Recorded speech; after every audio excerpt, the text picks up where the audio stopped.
In this video, I'll be showing you how to factory reset your Samsung S10 phone. It's a very simple method, so if you find this video helpful, be sure to drop a like and subscribe. All you want to go ahead and do is swipe down on the top right of your screen. It's going to bring up your control panel, then just go to the top right where it has your settings wheel. Now, this is going to bring you up to your settings where you're going to see a lot of different options.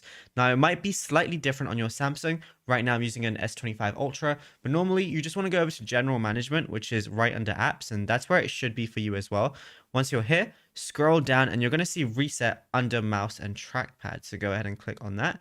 Now, it's going to say before resetting your phone, back up your data to Samsung Cloud or an external storage device. You can restore your data after resetting. So it's going to ask you to back up your data. You can do a temporary cloud backup, or you can do an external storage backup. For example, if you want to plug it in a USB device or anything like that. So you can do that as well, but you got to do one of those different methods. So if you don't have a USB, just do the temporary cloud backup because it's going to last for 30 days. And then after that, it's going to allow you to reset your settings, mobile network settings, Wi-Fi and Bluetooth, accessibility, or right at the bottom, you're going to see factory data reset. But like I said, you have to do a backup before you go ahead and do that.